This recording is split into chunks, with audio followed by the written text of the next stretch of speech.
Assalamualaikum warahmatullahi wabarakatuh. Saya Dewi Rusdatul Fauzia dari Program Studi Pendidikan Guru Sekolah Dasar akan menjelaskan tentang evaluasi pembelajaran di sekolah dasar. Yang pertama yaitu hakikat evaluasi program pembelajaran.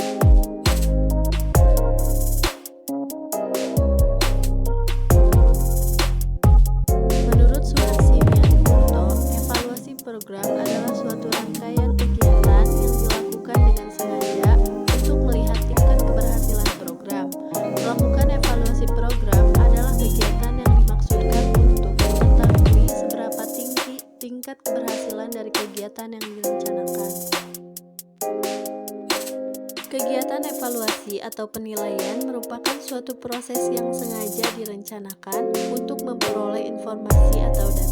Berdasarkan data tersebut, kemudian dicoba membuat suatu keputusan. Menurut Purwanto, evaluasi pembelajaran adalah kegiatan mengolah, menganalisis, dan menafsirkan data proses dan hasil belajar yang dilakukan secara sistematis, berkesinambungan, komprehensif dengan menggunakan acuan atau kriteria penilaian acuan patokan atau PAP dan penilaian acuan norma atau PAN, sehingga menjadi informasi yang bermakna dalam mengambil keputusan.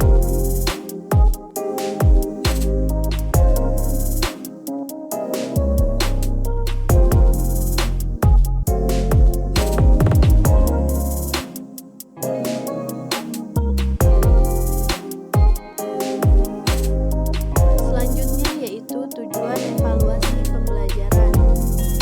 Menurut Sugiono, bahwa tujuan evaluasi terdiri dari tujuan umum dan tujuan khusus. Tujuan umum adalah untuk menghimpun bahan-bahan keterangan yang akan dijadikan sebagai bukti mengenai taraf perkembangan atau taraf kemajuan yang dialami peserta didik setelah mereka mengikuti proses pembelajaran dalam waktu tertentu, dan untuk mengukur dan menilai sampai di manakah efektivitas mengajar dan metode-metode mengajar yang telah diterapkan atau dilaksanakan oleh pendidik, serta kegiatan belajar yang dilaksanakan oleh peserta didik. Sedangkan tujuan khusus adalah untuk merangsang kegiatan peserta didik dalam menempuh program pembelajaran. Menurut Ries dan Wolf, terdapat beberapa tujuan, yaitu 1. Menguatkan kegiatan belajar, 2. Menguji pemahaman dan kemampuan peserta didik, 3. Memastikan pengetahuan prasyarat yang sesuai, 4. Mendukung terlaksananya kegiatan pembelajaran, 5. Memotivasi peserta didik, 6. Memberi umpan balik bagi peserta didik, 7. Memberi umpan balik bagi guru, 8. Memelihara standar mutu, 9. Mencapai kemajuan proses dan hasil belajar, 10. Memprediksi kinerja pembelajaran selanjutnya, dan yang ke-11 menilai kualitas belajar. Selanjutnya yaitu fungsi evaluasi pembelajaran.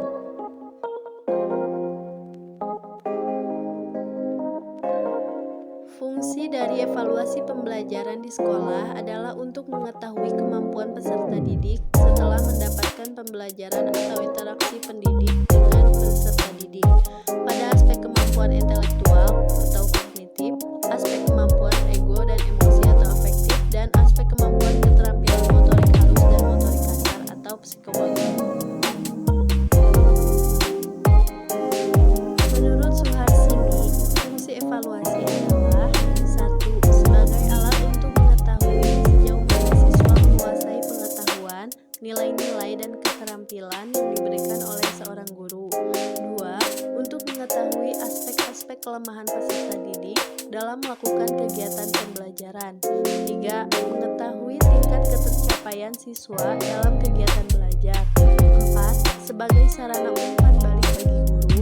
5. Sebagai alat untuk mengetahui perkembangan belajar siswa. Dan 6. Sebagai materi utama laporan hasil belajar kepada orang tua siswa.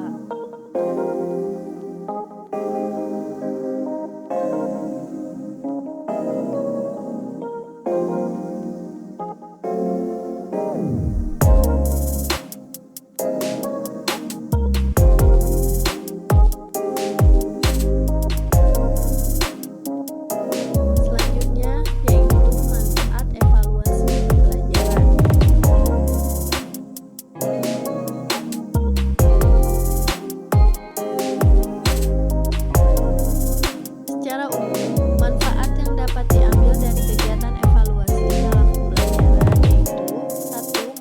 sesuatu, 2. Membuat keputusan, dan 3. Meningkatkan kualitas.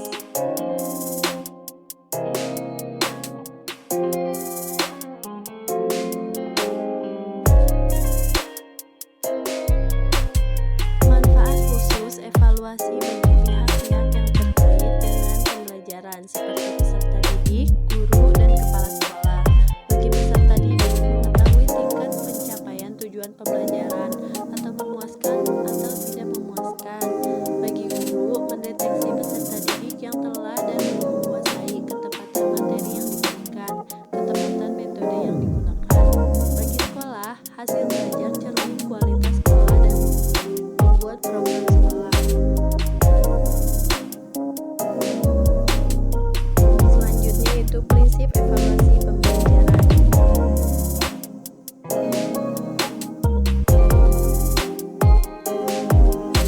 Prinsip evaluasi pembelajaran menurut Purwanto yaitu pedoman yang seharusnya dipegangi guru sebagai evaluator dalam melaksanakan kegiatan evaluasi pembelajaran.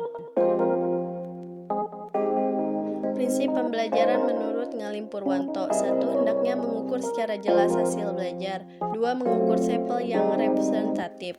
3. Mencakup bermacam-macam bentuk soal yang benar-benar cocok untuk mengukur hasil belajar.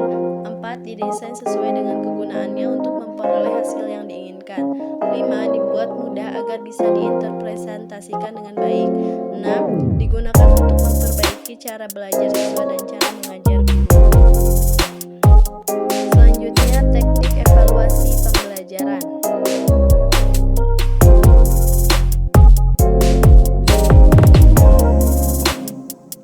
1. Teknik non-tes. Evaluasi pembelajaran dilakukan tanpa menguji siswa, namun dilakukan dengan pengamatan secara sistematis atau observation, melakukan wawancara atau interview, dan memeriksa atau meneliti dokumen-dokumen documentary analysis. Teknik non-tes memegang peranan penting dalam rangka mengevaluasi hasil belajar siswa dari segi ranah sikap atau affective domain dan ranah keterampilan psikomotorik domain.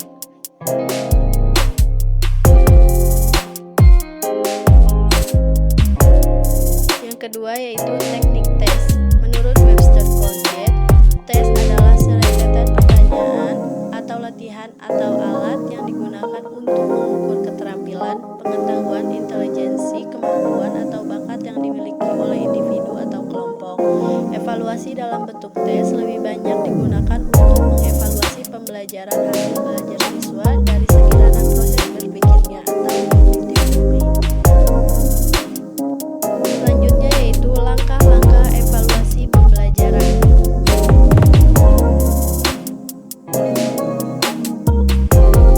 Nomor 1 yaitu merumuskan tujuan dilaksanakannya evaluasi. 2. Menetapkan aspek-aspek yang akan dievaluasi. 3. Memilih dan menentukan teknik yang akan digunakan di dalam pelaksanaan evaluasi. 4. Menyusun alat-alat pengukuran yang akan dipergunakan dalam pengukuran dan penilaian hasil belajar siswa. 5. Menentukan tolak ukur, norma atau kriteria yang akan dijadikan pegangan atau patokan dalam memberikan interpretasi terhadap data evaluasi. 6. Menentukan frekuensi dari kegiatan evaluasi hasil belajar.